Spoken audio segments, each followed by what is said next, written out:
Em nome da Maçonaria Universal e sob os auspícios da Grande Loja Tradicional de Portugal e de acordo com o encargo que me foi confiado, declaro abertos os trabalhos desta respeitável loja. Poucas são as pessoas que alguma vez assistiram aos trabalhos de uma loja maçónica. Esta loja é mista e é presidida por uma mulher, facto pouco comum nas maçonarias. Não são muitos os maçons e maçonas que quiseram estar presentes na filmagem. Ao todo, estima-se que em Portugal existam 4.000 maçons ativos, agrupados em 6 obediências. A Igreja Católica Apostólica Romana não reconhece as maçonarias e condena-as severamente. Pode ou não um católico ser maçom? Segundo aquilo que a Igreja diz nos seus documentos, não. Um católico não pode ser maçom porque vai contra o cerne das suas razões profundas. E, portanto, é incompatível. A Igreja Católica, ao longo dos séculos, foi praticamente excomungando os católicos maçons, mas eu desafio quem quer que seja a encontrar um texto da maçonaria em que um católico seja hostilizado ou seja proibido de entrar na maçonaria. O Grande Oriente Lusitano, GOL, é a maior e mais antiga obediência maçónica em Portugal. Tem mais de 200 anos de história e é constituído por 63 lojas. Esta cerimónia é feita a coberto de olhares estranhos à maçonaria. Que a força o complete. Decorre no templo da Grande Loja Tradicional de Portugal. A Igreja reprova estes rituais que já foram suspeitos de ser uma nova religião universalista. A maçonaria não é uma religião concorrente com as outras religiões e particularmente com a Igreja Católica. A maçonaria pretende ser uma espiritualidade ética, universal, laica, que não obriga os seus membros a acreditarem num Deus, seja ele qual for, mas também não os obriga a não acreditarem em Deus nenhum. Na maçonaria há um deísmo um pouco racionalista, que se baseia mais numa religião natural, de um Deus apessoal, e isso vai em desacordo profundo com a concepção da revelação bíblica de Deus, que é um Deus pessoal.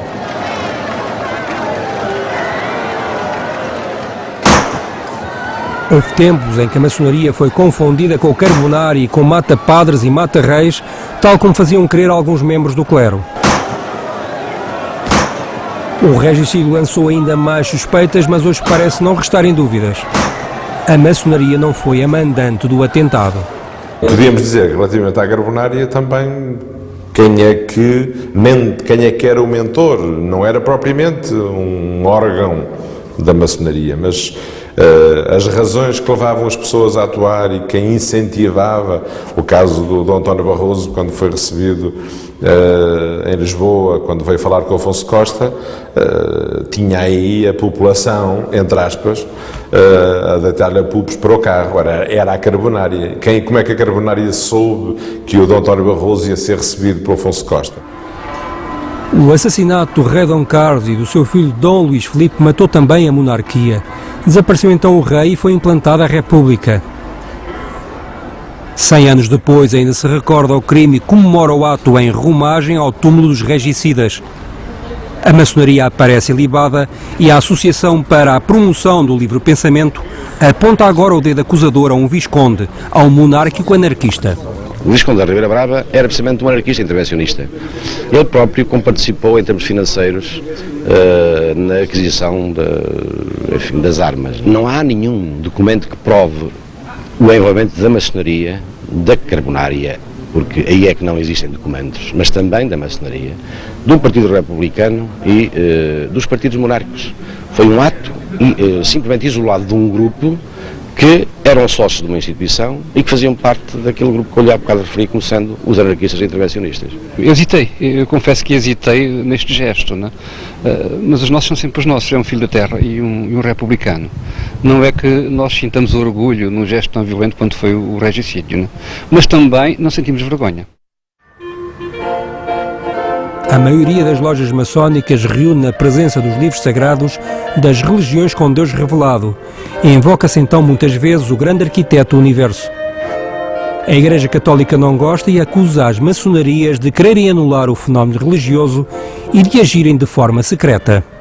A eleição do Papa em conclave secreto, que era algo mais secreto do que a eleição do Papa em conclave no Vaticano, criou-se esse mito da maçonaria como sociedade secreta que não tem sentido. E se algum segredo pode haver também entre nós, nomeadamente no que diz respeito à revelação da qualidade de maçom por cada um de nós, isto tem muito a ver também com a história das perseguições de que a maçonaria foi vítima e que levou a que se tomassem especiais precauções na defesa da identidade dos próprios maçons. O problema é que nós vemos que ainda há a ressurreição de atitudes, não digo persecutórias, mas pelo menos de manobras políticas ou subjacentes a algumas atitudes que são de limitar a influência da Igreja na sociedade. A questão da educação e todo o sistema, o facto de não haver liberdade de ensino em Portugal.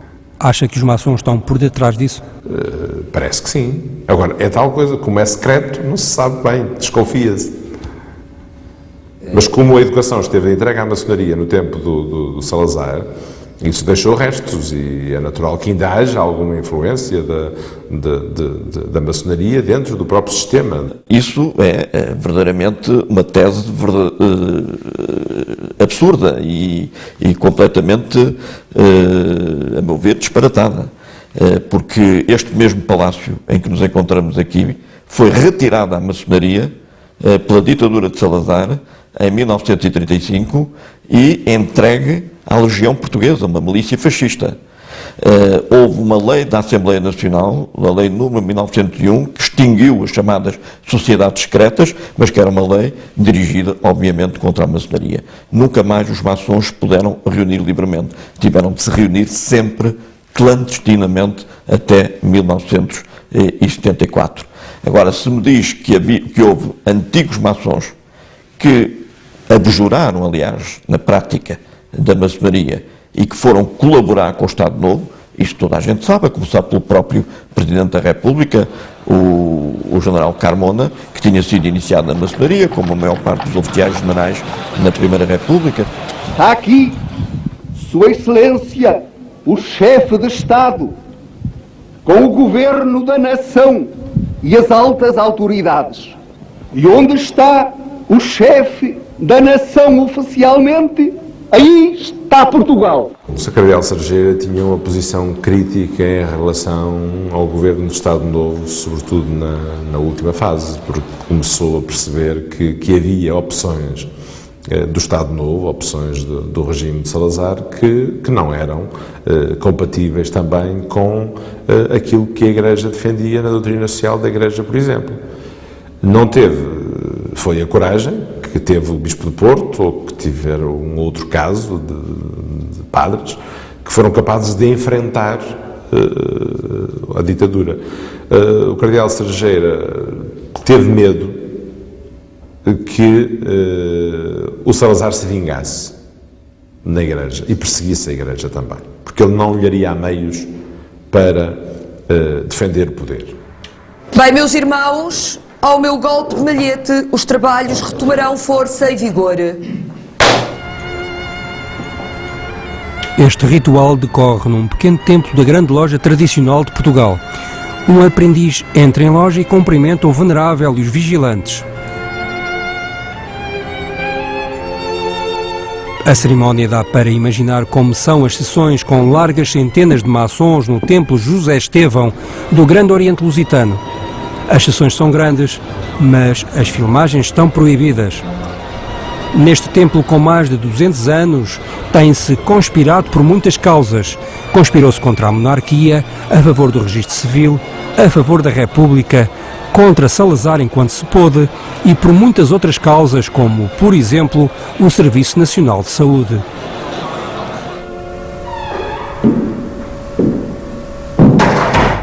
Quem quer entrar na maçonaria tem aqui nesta câmara escura uma prova difícil. Tem de encarar a sua própria morte e aceitar morrer como homem profano e renascer como homem civicamente virtuoso. Morre-se e renasce sem títulos ou honrarias para outra vida à semelhança de Cristo na Igreja Católica. A morte do Filho de Deus é a sua ressurreição para uma vida melhor.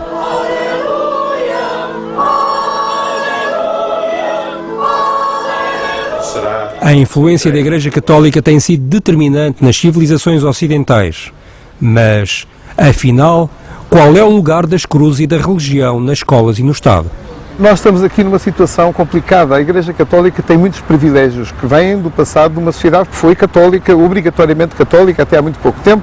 Não estamos a 2 séculos de se queimarem pessoas por questões de convicção diferente, não é? Portanto, a Inquisição até há muito pouco tempo teve muito peso neste país e as pessoas eram queimadas por ter ideias diferentes, por não praticarem, por serem suspeitas de heresia, bastava isso para levar à fogueira, literalmente. Portanto, não faziam por menos, não é? Este laicismo é que a Igreja, digamos, se opõe e combate, porque reconhece que há na pessoa, digamos, uma consciência, por um lado, de precariedade e fragilidade, e por outro lado, o reconhecimento de Deus como o ser, fonte e origem de toda a vida. Hoje não faz absolutamente nenhum sentido esse tipo de reservas, até porque a Igreja Católica de hoje, a Igreja pós-Vaticano II, já tem muito pouco a ver, ou quase nada a ver, com a antiga Igreja Católica, a Igreja do Vaticano I, a Igreja dos Sílabos do Papa Pio IX, que condenava a ciência, que condenava tudo o que cheirasse a modernidade. São igrejas completamente diferentes. E a declaração adotada no Concílio Vaticano II sobre a liberdade religiosa é uma declaração eminentemente progressista que nós também subscrevemos e que permite estabelecer, sem dúvida, a meu ver, o diálogo entre a maçonaria e a Igreja Católica. Eu mesmo, como porta-voz da Conferência Episcopal, penso que tivemos uma posição bastante serena relativamente a essas situações. Não fizemos cavalo de batalha, nem dos crucifixos nas escolas, nem dos lugares de protocolo, porque achamos que isso compete ao Estado. É protocolo do Estado, o Estado é que sabe como é que coloca as pessoas. Agora, aquilo que veio muitas vezes no debate, veio ao de cima, foi esse laicismo velho, antiquado, que ressuscitou em algumas figuras, que aproveitaram esta ocasião para dizer isto e aquilo, contra e tal, que a Igreja tem que perder. Eu penso que o crucifixo em Portugal é uma realidade presente há muitos séculos, até antes de Portugal existir. Não me parece que os crentes fiquem incomodados. Aos não crentes, o crucifixo seguramente não os incomoda porque não acreditam nele. Meus irmãos, vamos então formar a nossa cadeia de união.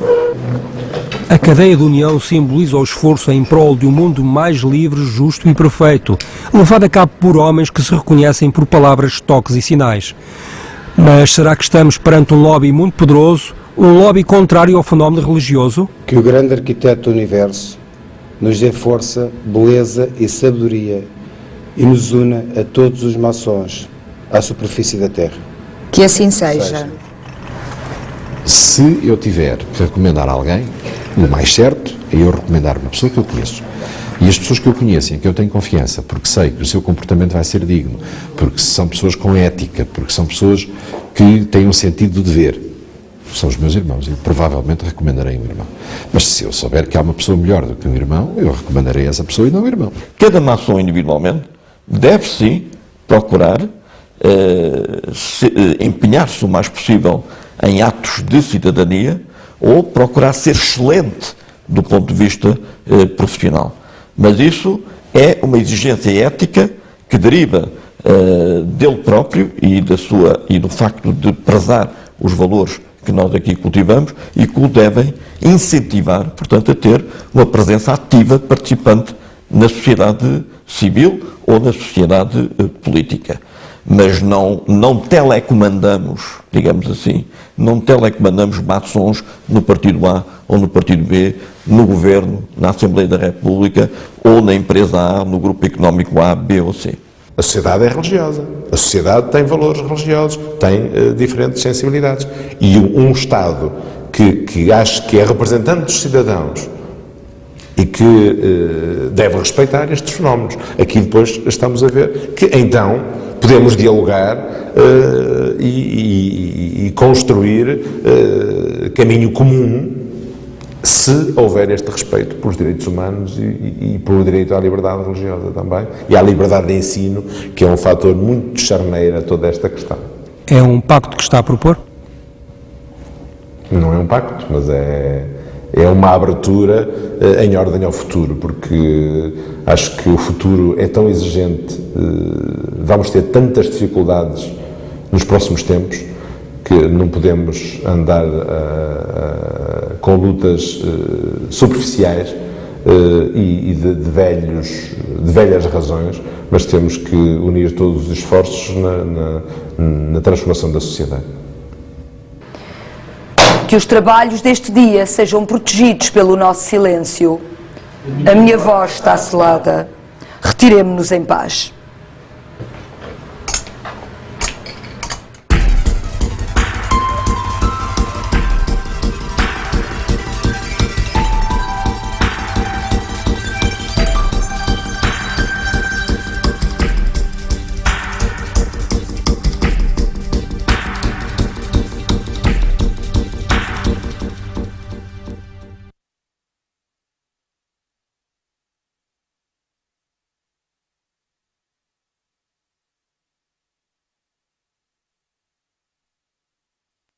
De soletrar letras, por exemplo, dos Buraca, que eu não consigo. Acho que Buraca tem um papel, se calhar, pedagógico, não consciente, não foi de propósito, simplesmente porque nós somos de um grupo de rapazes que sempre se deu. O João, como tu sabes, é completamente branco, o meu pai é de Moçambique e a minha mãe é daqui de Portugal.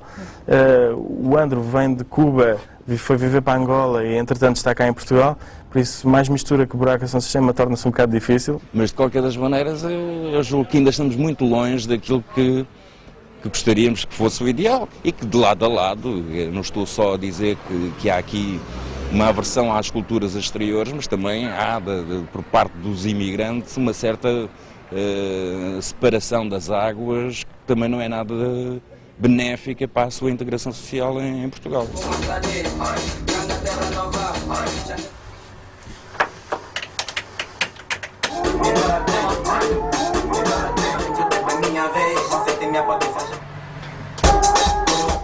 Não, isto é o início do verso, eu queria aquela parte.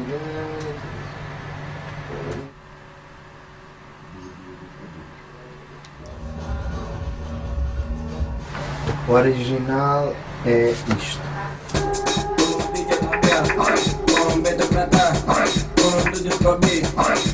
Depois, o que nós estamos a juntar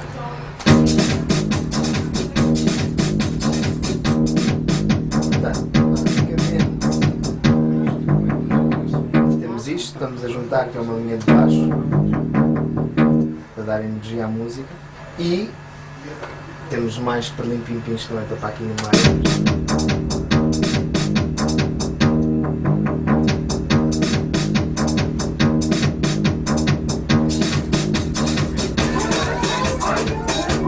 Dá-lhe um ar assim um bocadinho mais dance floor, um bocado.